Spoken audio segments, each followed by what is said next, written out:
नमो सायाडं नमो लोई सोविसाफुडं नमः समय सारां स्वानिभूत्वा चिकासिते चिशुभावाय भावाय श्रीभावन्तरच्छिदे अनन्तिधर्मणस्तत्त्वं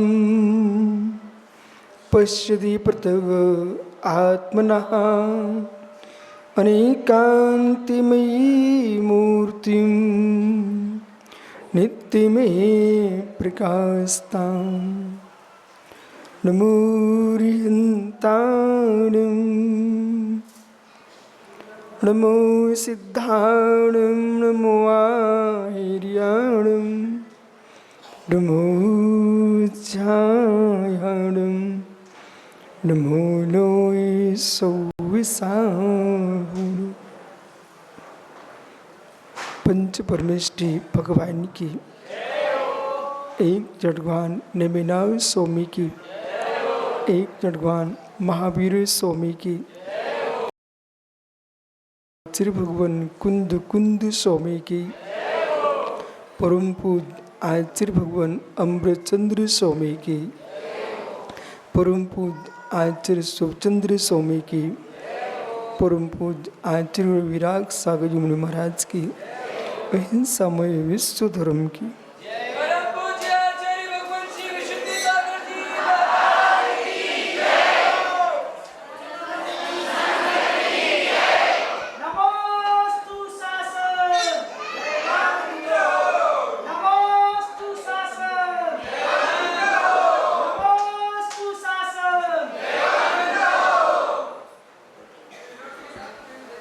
भवबंधु,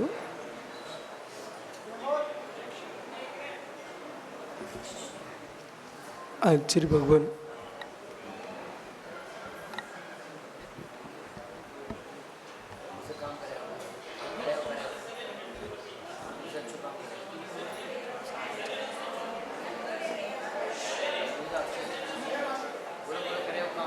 अनादि अनंत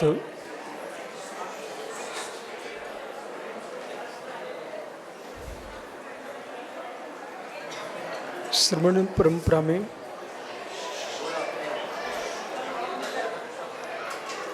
तीर्थंकर भगवंतों की दिव्य ध्वनि में द्वादशांश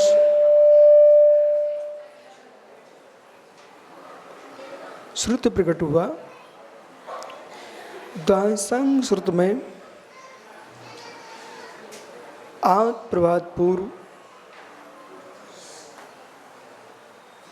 जिसके अंतर्गत आत्मा के स्वभाव की व्याख्या की गई। आचार्य धर्षण स्वामी ने पुष्पबंध भूतबली स्वामी को प्रथम श्रुत स्कंद का बोध कराया,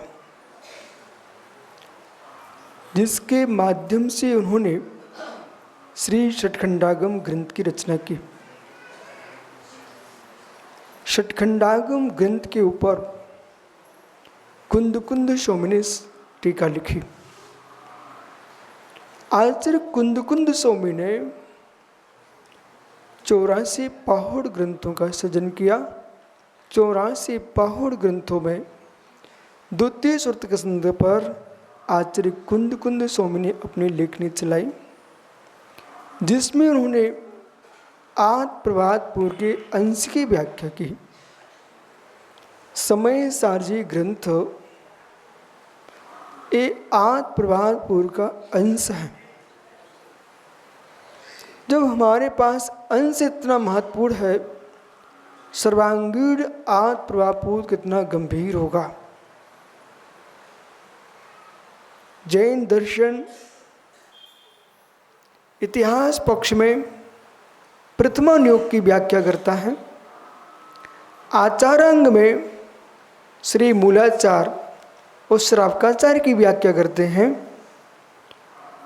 तो सिद्धांत में, भूगोल में, खगोल में, करणान योग की व्याख्या है, वहीं पर 7 तत्व 9 पदार्थों की व्याख्या, 6 द्रव्यों की व्याख्या जो है, ये द्रव्यान योग का विषय है। ऐसा कोई भी अनुयोग नहीं है जो द्रव्यान योग के बाहर हो। समझ में आ रहा है? जहां द्रव्य होगा वहीं गुण होगा, जहां द्रव्य गुण होगा वहीं पर्याय होगी।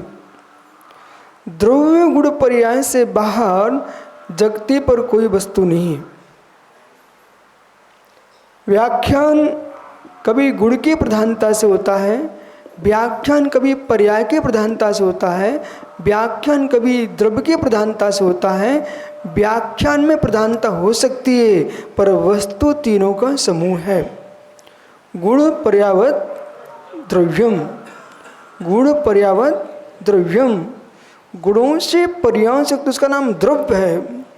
आज सारे विश्व में धर्म क्रिया के नाम से जाना जाता है, लेकिन जैन दर्शन ऐसा है जहाँ क्रिया मात्र को धर्म नहीं कहा है, क्रिया के साथ वस्तु स्वभाव को धर्म कहा है।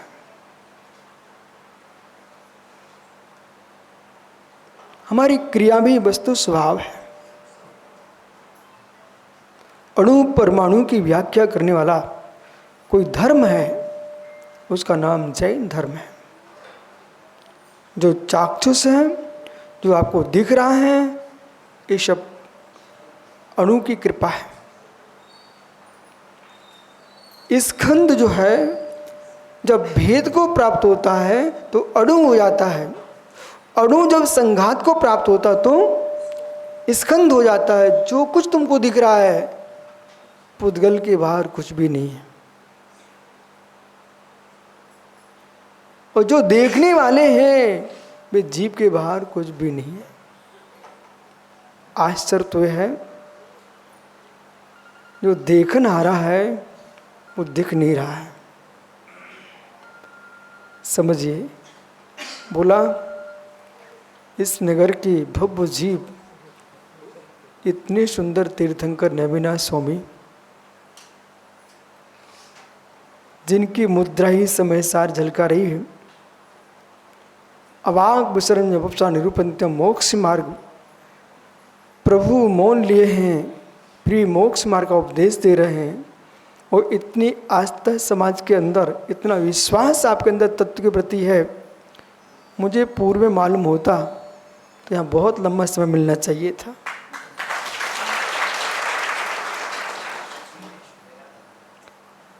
अब विषय को समझिए। बहुत अच्छी तरह से जिन्हें जिसको देखना आप देख लीजिए।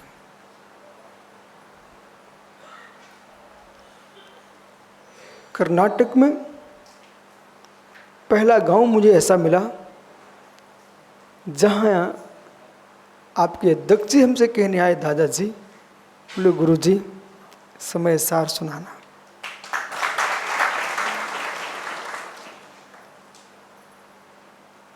ओ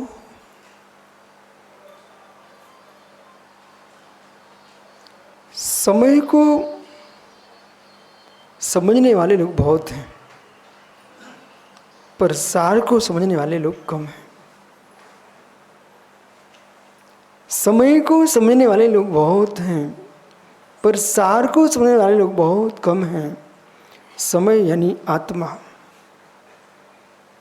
समय यानी धर्म, समय यानी शास्त्र, समय यानी दर्शन, समय यानी काल। घड़ी में कितने बज चुके हैं इस बात को समझने वाले लोग बहुत। जैन हो अजैन हो, भारतीय हो अभारतीय हो, विश्व में सभी लोग इधर तो देखते हैं कितना समय हो गया। अपने अपने शास्त्रों को पढ़ते हैं पर सार को नहीं समझते हैं।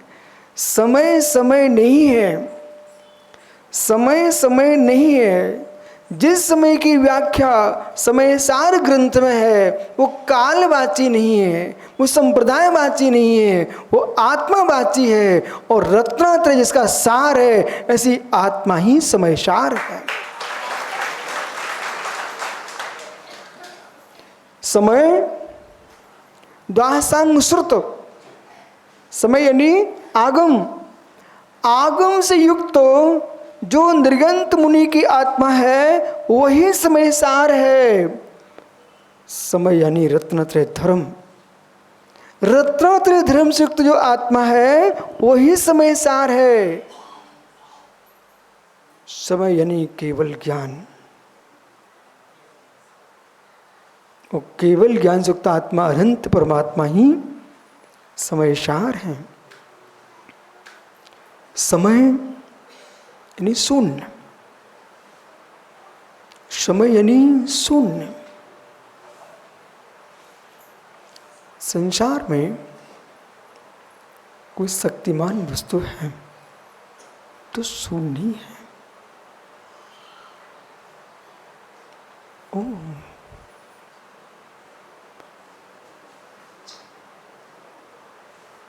देखा,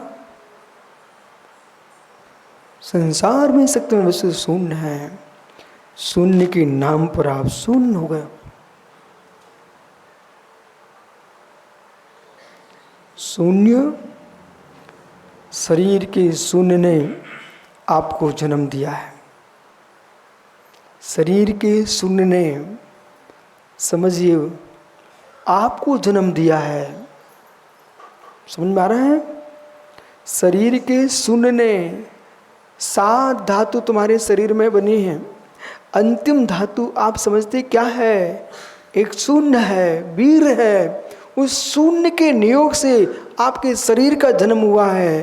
हे मित्र, इस शून्य नष्ट कर दोगे तो कंगाल हो जाओगे, और शून्य सुरक्षित रख लिया तो ब्रह्म में लीन हो जाओगे, और ब्रह्म में लीन हुआ तो ब्रह्मचारी बन जाएगा, और ब्रह्मचारी बनेगा तो पापों से शून्य हो जाएगा, पापों से शून्य होगा तो कर्मों से शून्य हो जाएगा, और कर्मों से शून्य होगा तो शून्य सिद्ध भगवान हो जाएगा।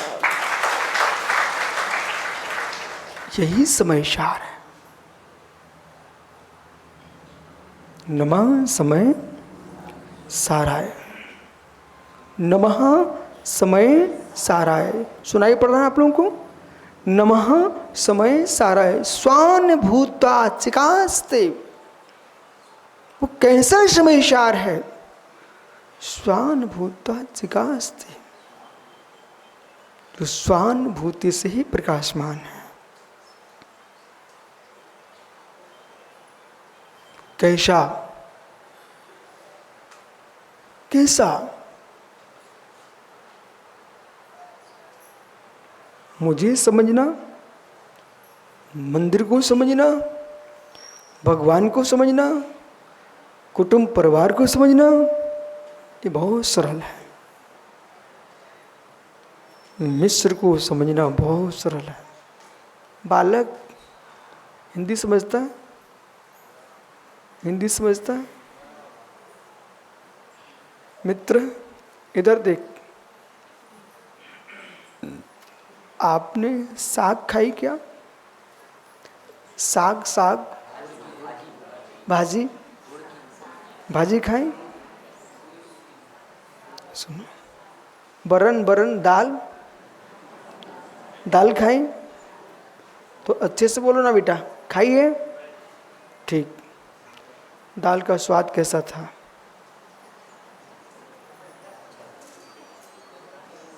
बोल बोल, समय नहीं इतना। दाल का स्वाद कैसा था? अच्छा था। वो दाल का स्वाद था कि मिर्ची का स्वाद था? अब बोल बालक। ओहो, घबराओ मत। दाल का स्वाद था कि मिर्ची का स्वाद था? सर तुम तो कह रहे दाल का स्वाद था। मिर्ची का स्वाद था कि नमक का स्वाद था? किसका स्वाद था? मिर्ची का था, नमक का नहीं था। अच्छा, नमक का भी था। अरे बालक, नमक का स्वाद था कि घी का स्वाद था? तू माइक को मत देख, मेरी तरफ देख। मिर्ची का स्वाद था कि नमक का स्वाद था कि घृत का स्वाद था? तीनों का। फिर दाल का स्वाद क्या था?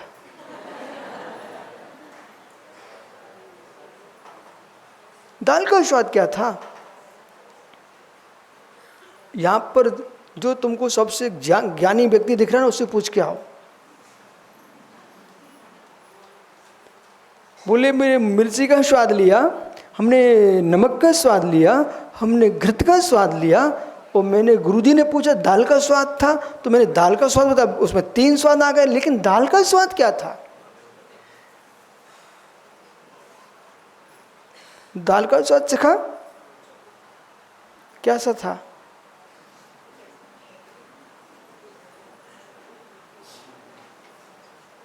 हो माताओं, आप लोग तो बनाते हो ना, आप बताइए दाल का स्वाद कैसा था?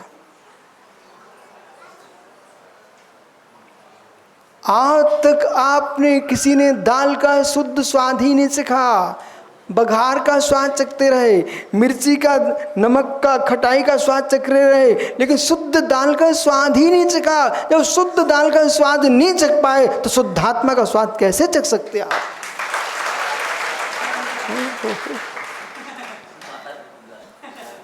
दाल में तुमने परवस्तु मिलाई, बराबर, इसलिए आप दाल को सुंदर। जिस दिन इसी बच्चे को तुम शुद्ध दाल दोगे ना, फेंक देगा। बालक, जिस दिन आपको शुद्ध दाल दी जाएगी ना, उसमें नमक नहीं होना चाहिए, मिर्च नहीं होना चाहिए, और घी नहीं होना चाहिए, बघार नहीं होना चाहिए, कुछ भी नहीं होना चाहिए, शुद्ध पानी में उबली होना चाहिए, बस। समझ में आ गया? वो है क्या? दाल। उस दाल को चखना। फिर तुम क्या करोगे? दाल थाली में होती कि आकाश में घूमेगी? ओहो, आज तक दाल का स्वाद नहीं चखा आपने, साग का स्वाद नहीं चखा, पर वस्तु का स्वाद चखा है, और उसे तुम दाल का स्वाद मानते हो। ऐसे किसी ने मित्र आत्मा का स्वाद, आत्मा का स्वाद, बोले कैसा? समझदार है मित्र, कहीं आपने 5 पापों का स्वाद चखा? किससे? आत्मा से। कहीं पंच परमेष्टि का आनंद लिया? किससे? आत्मा से।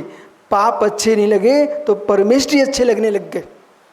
देखो समय सार है, इसमें घबरा नहीं जाना आप लोग। परमेष्टि 5 पाप अच्छे नहीं लगे तो 5 पाप तो छोड़ दिए, लेकिन आपको अच्छे कौन लगने लगा? वो पंच परमेष्टि। लेकिन प्रश्न है, इस बच्चे को दाल में मिर्च अच्छी नहीं लग रही थी, उसने गुड़ घुलवा लिया। बोले गुड़ घोल दो। गुजरात के लोग तो दाल में गुड़े घोलते हैं, मीठा मिलाते हैं। उनको मिर्ची पसंद तो मीठा मिलाते हैं, लेकिन वो ये खुश ना हो जाए हमने मिर्ची नहीं मिलाई तो बिना मिलावट की दाल हो गई क्या? अरे तुमने मिर्च नहीं मिलाई, गुड़ तो मिला लिया ना।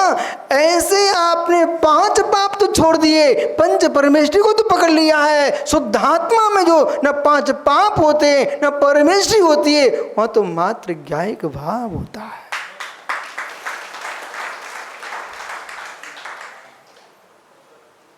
मात्र ज्ञायिक भाव होता है।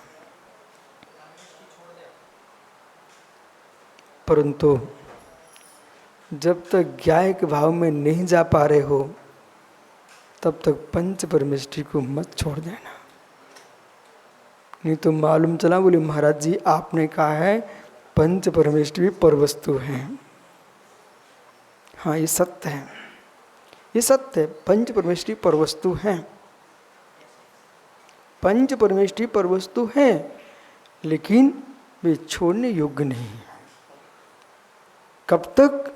जब तक 5 पाप नहीं छूटते और 5 महाव्रतों को स्वीकार करके आप जब सदुपयोग में लीन होंगे, फिर परमेष्टि का विकल्प भी समाप्त हो जाएगा। पर जब तक आप 5 पाप से मुक्त नहीं हो पा रहे हो, प्रपंच से सुने नहीं हो पा रहे हो, तब तक परमेष्टि का आलम्बन लेते रहना।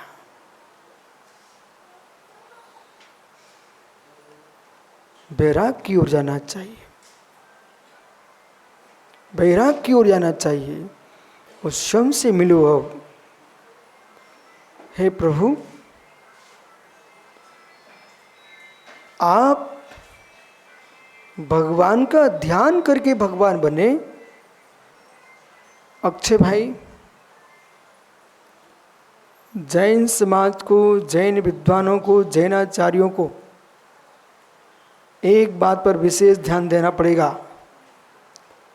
आप परमात्मा की पूजा पाठ सब करो, कोई टेंशन नहीं है, लेकिन भगवान तीर्थंकरी जो प्रतिमा है, एक बार श्री जी को अच्छे से तो देख लो, वे कुछ कर रहे हैं कि कुछ नहीं कर रहे हैं। दादाजी सुनाई पड़ रहा है ना?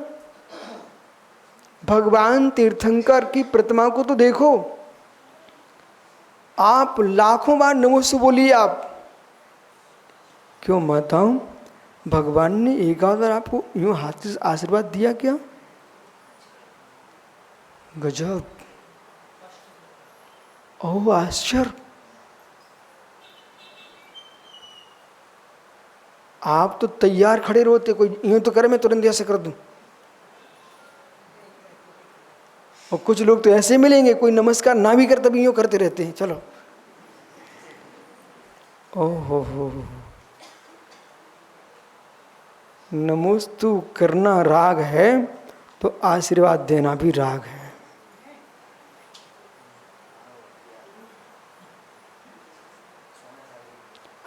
नमोस्तु करना राग है तो आशीर्वाद देना भी राग है।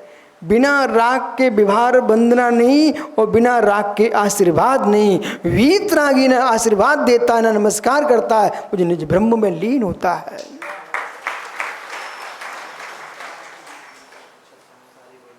इसलिए परमात्मा तीर्थंकर जनेश्वर जैन मंदिर में आप जाइए, या तो भगवान यूं मिलेंगे आपको या यूं मिलेंगे। क्या कर रहे हैं? जिसके माध्यम से भगवान बना जाता है उस विद्या का प्रचार ही नहीं कर रहे आप जैनी भाई।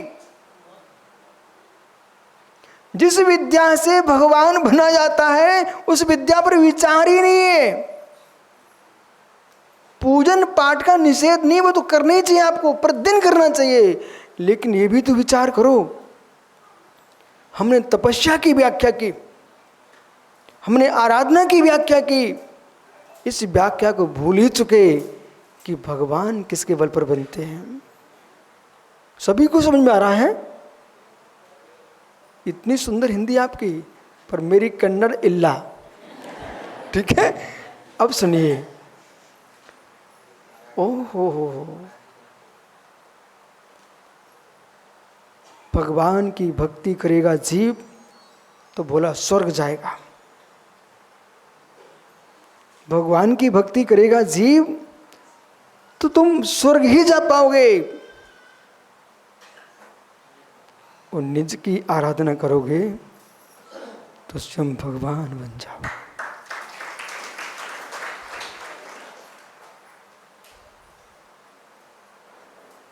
इसलिए प्रभु से मिला करो। आचार्य कुंद कुंद स्वामी ने श्री प्रवचन सार जी में लिखा हुआ है, जो जान दी अरहंताणम दौवत गुणत पद्धतिम। जो जान दी अरिहंताणम दौवत गुणत पद्धतिम, सो जान दी अपाणम मोहम खलु तस्लयम तंती। जो जीव अरहंत देव के द्रवगुण पर्याय को जानता है, वो स्वयं के द्रवगुण पर्याय को जानता है, उसका मोह विलीन हो जाता है। अब आपको समझना है कि तीर्थंकर परमेश्वर न आशीर्वाद दे रहे हैं, न वरदान दे रहे हैं, न श्राप दे रहे हैं, वे तो अपने में हैं।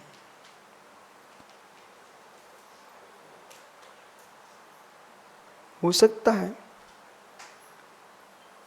मित्र ये खड़ा होकर कहे, गुरुजी अब तो मैं मंदिर आऊंगा ही नहीं, वहीं जाऊंगा जहाँ भगवान लोग देते हैं, उनके यहाँ जाऊंगा, मैं तो परेशान हूँ। मित्र घबराओ मत, खड़े हो ना भाई। हाँ, बहुत विनती कर रहा था इतने दिन से, भैया इसमें कोई शंका नहीं है, यदि आप वो कोतली होते ना तो पक्के में यहाँ 10 दिन तो मिलते ही मिलते।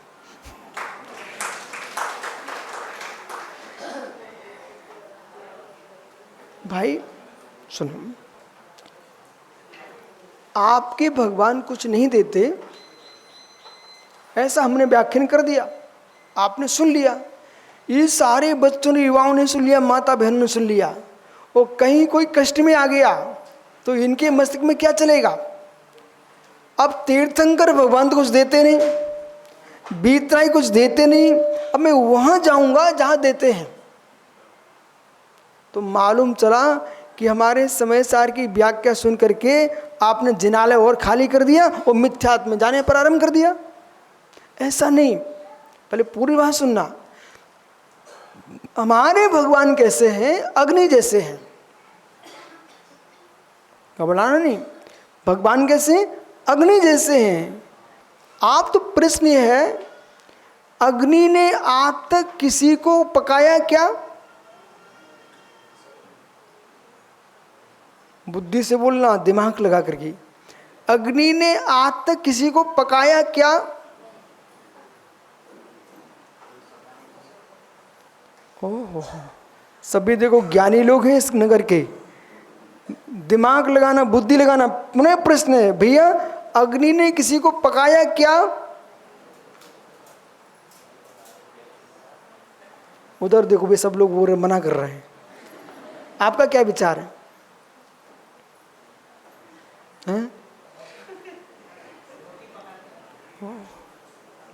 घबराओ नहीं, आप अपने घर में खड़े आप देखो, भाई का चेहरा देखने लायक, वो घबरा गए एकदम। मित्र, अग्नि ने किसी को पकाया क्या है? अभी तुम जिस दिन सत्य जान लोगे ना, उस दिन तुम कहोगे अग्नि ने किसी को नहीं पकाया। इसलिए जो तुम्हारी आंखों के सामने कार्य हो रहा है वो सत्य कोई नियम नहीं है। भैया अग्नि ने किसी को नहीं पकाया। जितने विवाह खड़े बेटा बिल्कुल नहीं घबराना। यदि मैं प्रवचन कर रहा हूं तो तुमको भी दिमाग लगाना है और ये समझना चाहिए है कि हमारा धर्म जो है अत्यंत तात्विक बौद्धिक धर्म है। और जो सुन रहा होगा मुझे वो ये कहेगा कि विशुद्ध सागर कितना झूठ बोलते हैं। बोले कह रहे अग्नि ने किसी को पकाया ही नहीं। बेटा मैं बिल्कुल झूठ नहीं बोल रहा हूं, अभी तुम्हारे मुख से कहलवाऊंगा। अग्नि ने किसी को पकाया क्या? नहीं पकाया ना, तो रोटी कहां पकती है? रोटी कहां पकती है? खीर कहां बनती है? अग्नि पर बनती ना। पर सुनिए, फिर से कह रहा हूं, अग्नि ने किसी को पकाया क्या? बोले अग्नि ने आज तक किसी को नहीं पकाया। ओहो, अग्नि ने किसी को भी नहीं पकाया। सब पढ़े लिखे बच्चे खड़े यहां पर, बेटा अपने दिमाग लगाओ। अग्नि पका रही थी कि अपने स्वभाव में जल रही थी? अग्नि रोटी पका रही थी कि अपने स्वभाव में जल रही थी? बोलो भाई, बोलो, समय नहीं है। अग्नि पका रही थी, अपने स्वभाव में जल रही थी। अग्नि ने कब बुलाया? आओ वरण मैं तुझे पकाती हूँ, आओ रोटी में तुझे पकाती हूँ, आओ खीर तुझे पकाती हूँ, आओ पूरी में तुझे पकाती हूँ। अग्नि ने किसी को बुलाया क्या? अग्नि ने किसी को बुलाया नहीं है, पर रोटी में पकने की योग्यता थी। अग्नि के सहयोग से पक गई रोटी, अग्नि के सहयोग से पक गई। पुनः सुनिए, अग्नि ने किसी को निमंत्रण नहीं दिया, आमंत्रण नहीं दिया, मैं तुमको पकाता हूं। अग्नि तो अपने स्वरूप में ही थी, लेकिन पर अग्नि इतनी ज्योतिर्मय थी, उसके सानिध्य में जो आ रहा था, उसके पास जो आ रहा था, वो सब पक रहा था, वो जो अंदर चला जाएगा तो जल जाएगा, ऊपर रहेगा तो पक जाएगा। समझ में आ रहा है ना? ऐसे हमारे भगवान तो अग्नि के समान हैं। अर्थ निकालिए आप। मतलब भगवान किसी को सुख नहीं देते, भगवान किसी को दुख नहीं देते, भगवान मित्र आपको संपत्ति नहीं दे रहे हैं, पर विश्वास मानिए, जैसे अग्नि किसी को नहीं पका रही है, पर अग्नि के बिना कोई पक भी नहीं रहा है। जो अग्नि के पास जाता है वो पक जाता है। ऐसे हमारे तीर्थंकर के पास जो जाता है वो सुखी हो जाता है।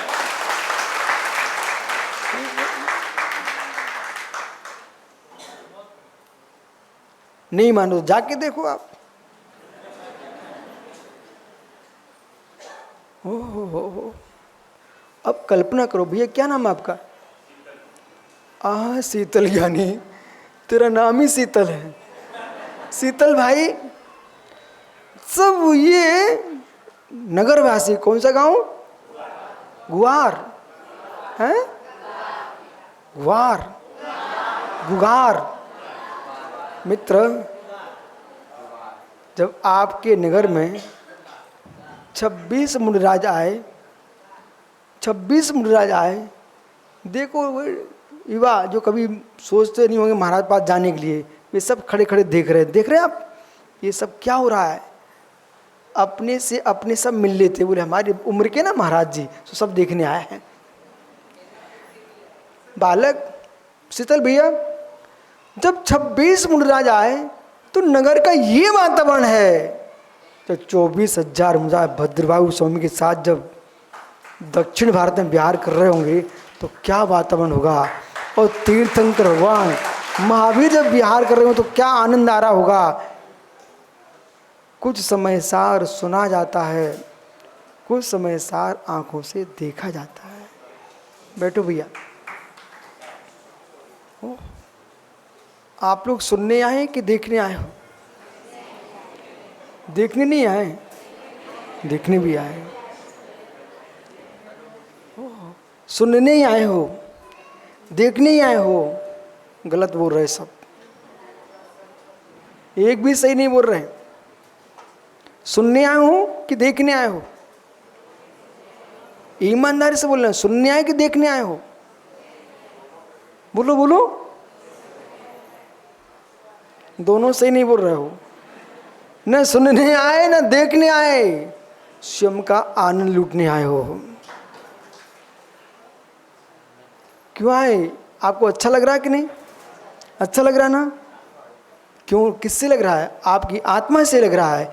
आप अपने स्वयं के आनंद के लिए आए हो, मेरे लिए कोई भी नहीं आए हो। ये परम सत्य है। जो भी जहां जाता अपने लिए जाता, किसी दूसरे के लिए जाता ही नहीं है। शीतल, तुमने शादी क्यों कराई?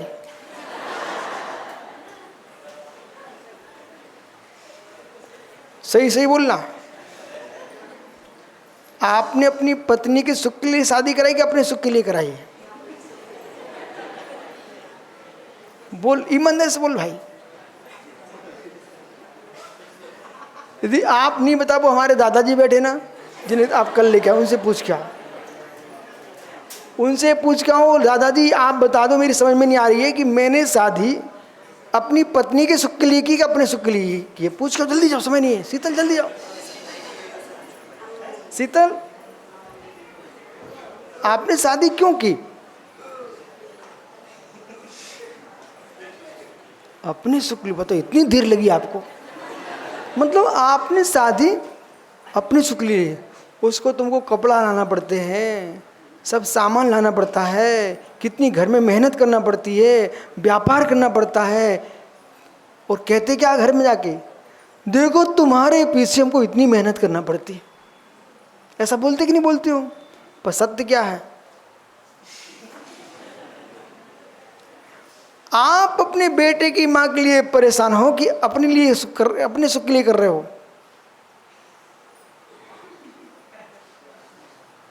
शीतल बोलो, इस उत्तर में लाखों करोड़ों के उत्तर हैं।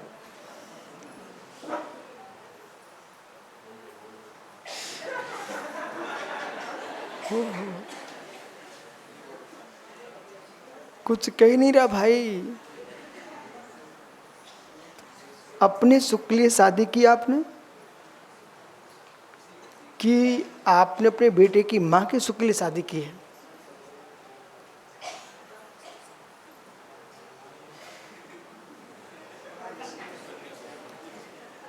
कितना कठिन प्रश्न है ये, बहुत सरल है। वो भाई चश्मा वाला भैया सहयोग कर दे। प्रश्न ये है कि शीतल ने शादी अपने सुख के लिए की, पत्नी के सुख के लिए की, आपने क्यों की है? हैं? अपने सुख के लिए। ठीक, पक्का? ठीक। तो आप, प्रश्न मेरा ये है, ये सभी लोग हमें सुनने आए हैं, हमें देखने आए हैं, कि अपने सुख के लिए आए हैं?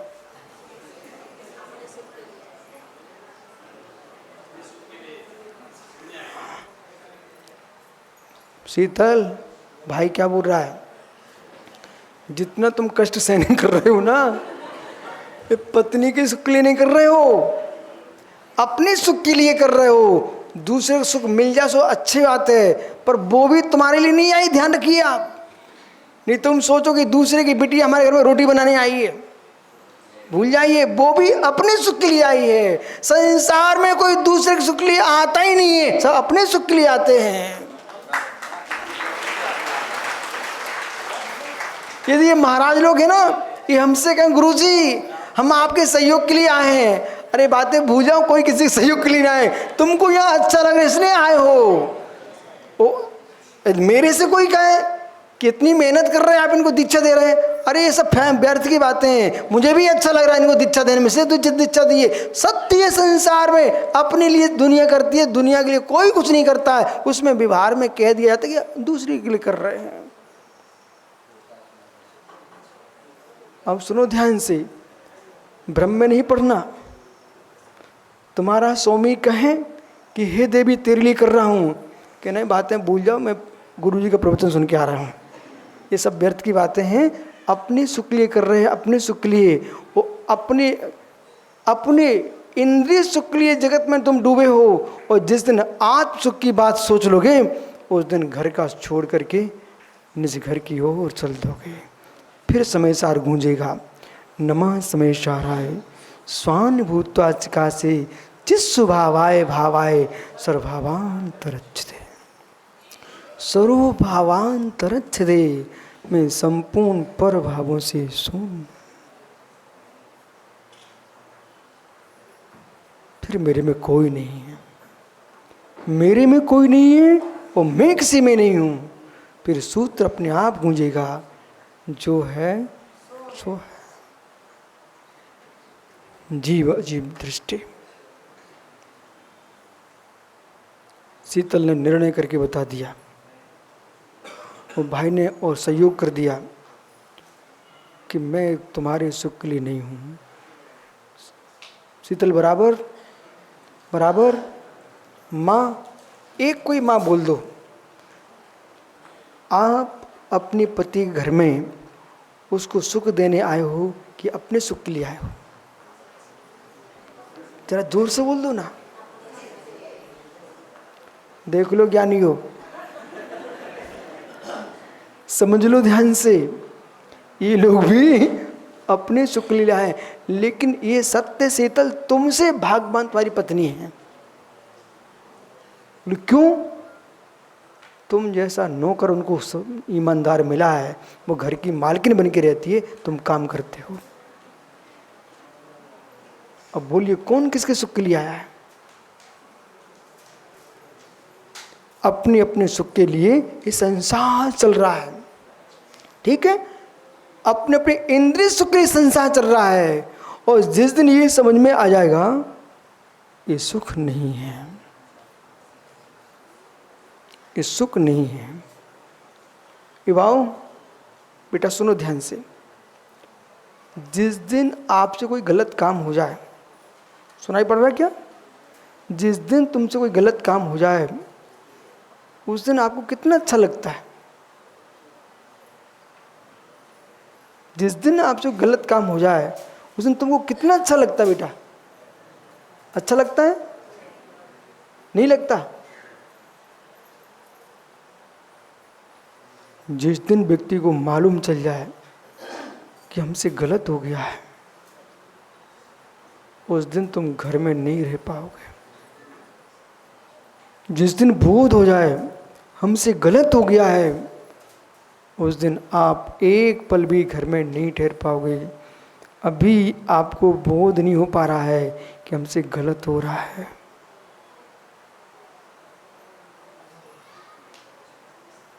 नहीं हो रहा है। या तो गलत का बोध हो जाए या सही का बोध हो जाए। मोक्ष मार्ग दो से ही चलता है, गलत का ज्ञान और सही का ज्ञान। इसी को हम शास्त्रीय भाषा में बोलते हैं हे उपाधि का ज्ञान। आपा पर का भेद विज्ञान, आपा पर का भेद विज्ञान, सुपर का भेद विज्ञान। जिस दिन ये सत्य का निर्णय हो जाएगा, उस दिन मालूम इतनी श्रावक का कोई भी नहीं दिखेंगे, मात्र मुनि आर्का ही दिखेंगे। एक भी श्रावक का नहीं दिखेंगे। क्यों? सबको तत्व का ज्ञान हो गया है, लेकिन बोला इतना सरल नहीं है, इतना सरल नहीं है। बोलना बहुत सरल है। लाखों करोड़ों लोग जब हजारों वाद उपदेश सुनेंगे, तब किसी एक जीव को सत्य का बोध होता है। इसलिए जाओ अपने जीवन में, घर में बैठ करके, मंदिर में नहीं, घर में बैठ करके ये निर्णय करना, मैं कौन हूं। 12 भावना कहाँ पढ़ना चाहिए? मंदिर में। 12 भावना कहाँ पढ़ना चाहिए आप लोगों को? मंदिर में ना। कितना गलत करते हैं आप लोग। यदि मंदिर में पढ़ने से वैराग हो गया तो कहाँ जाओगे फिर? 12 भावना घर में पढ़ना चाहिए, जिससे घर से वैराग हो जाए, मंदिर की ओर आओ। और मंदिर से वैराग नहीं करना, आपको घर से वैराग करना। और घर से विरक्त होकर के मंदिर में आकर के जिन देव को देखना, और जिन देव को देखते देखते निज देव का निर्णय कर लेना, तो तुम्हारी वैराग भावना, 12 भावना सफल हो जाएंगी। वैराग्य तुमको घर से करना, न कि मंदिर से करना है।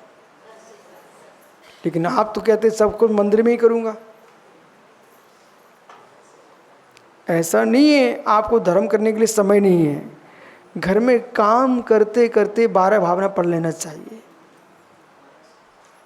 काम करते करते 12 भावना पढ़ लेना चाहिए।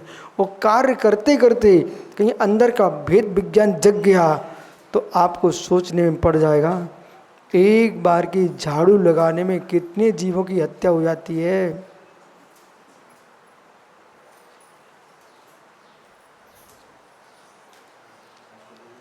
अज्ञानता में काम हो रहा है।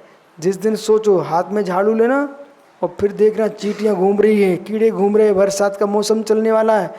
बोले एक घर में एक कमरे की झाड़ू लगाने में कितने जीवों हिंसा हो जाती है।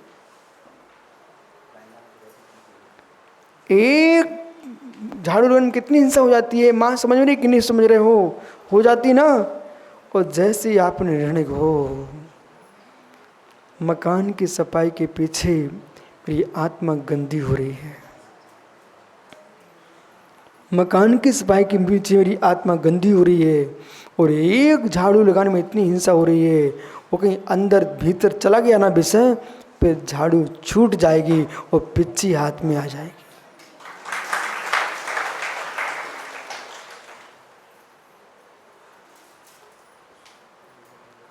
शीतल कुछ गलत नहीं सोच रहे हो?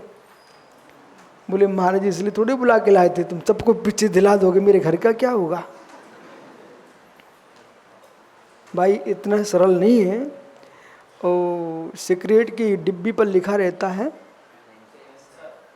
क्यों बालको, सिगरेट की डिब्बी पर क्या लिखा रहता बेटा?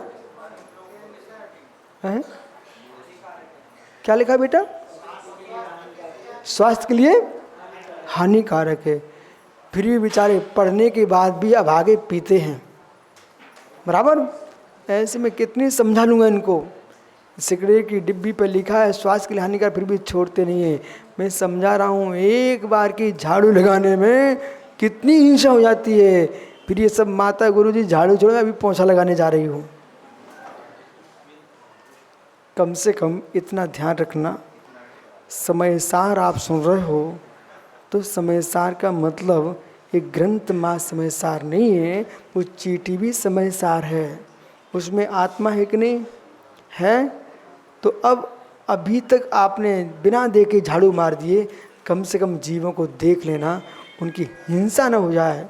और एक बार तुमने कपड़े धोए और पानी जो सरफ का था सोडे का वो नाली में फेंक दिया, उसमें भगवान आत्मा थे कि नहीं थे? अब सोचो माताओं, कितना पानी हम डाल चुके नालियों में और कितने जीव तड़प तड़प के मर चुके हैं। उनकी हत्या लगेगी कि नहीं लगेगी?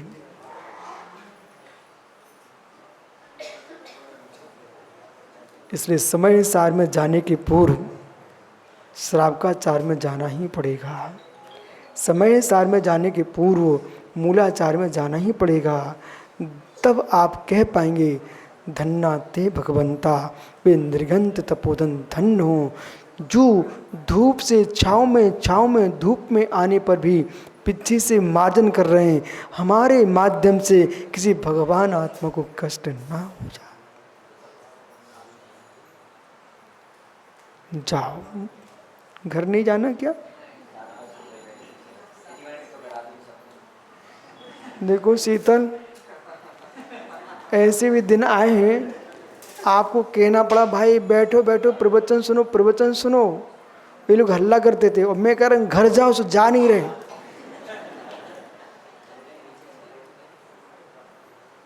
कोई बात नहीं है, भले घर जाना पड़े पर निज घर का ध्यान रखना, निज घर का ध्यान रखना। गृहस्थी चलाते चलाते भी इस बात का ख्याल रखना, ये संबंध है, स्वभाव नहीं है। संबंध है, स्वभाव नहीं है। संबंध त्यागने का है, स्वभाव मारने का। संबंध त्यागने का। जितनी भगवान की माला फेरो उतने बार निज पर भी विचार करो, यही समय सार है। इसलिए वो दादा की प्रार्थना कितनी पवित्र थी। उन्होंने आपको वस्तु स्वभाव की व्याख्या सुनवाई है। आचार्य कुंद देव ने यही कहा है स्पष्ट, आराधना करो, लेकिन सिद्धि तभी होगी जब पूर्ण स्वकी वो लक्ष्य होगा। जब तक निज आत्मा पर लक्ष्य नहीं होगा तब तक आपका कल्याण असंभव है। इसलिए जगत के बीच में रह करके भी अपने से दूर मत हो जाना। शीतल, अब भूल मत कर लेना। आपने शादी अपनी पत्नी के सुख के लिए नहीं कराई। सत्य है, सत्य ना भैया? यदि सत्य है तो सत्य ये भी है, तुमने शादी अपने सुख के लिए भी नहीं कराई।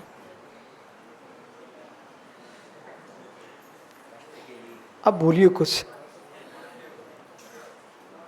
अपने सुख के लिए भी नहीं कराई, वासनाओं के सुख के लिए कराई है। आत्मा का सुख शादी में होता तो तीर्थंकर शांतिनाथ स्वामी कुंतन स्वामी 96,000 नारियों को छोड़कर क्यों चले गए? चले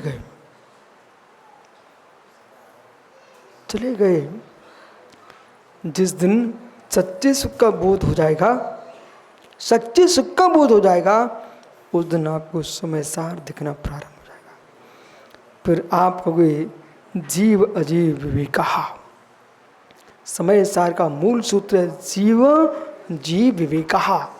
जीव अजीव में विवेक धारण कीजिए, जीव अजीव में विवेक धारण कीजिए। अब कितना बड़ा विवेक! देह अजीव, वो आत्मा जीव। देह अजीव, आत्मा जीव। इसलिए अजीव का मोह छोड़ दीजिए, जीव में लीन हो जाइए।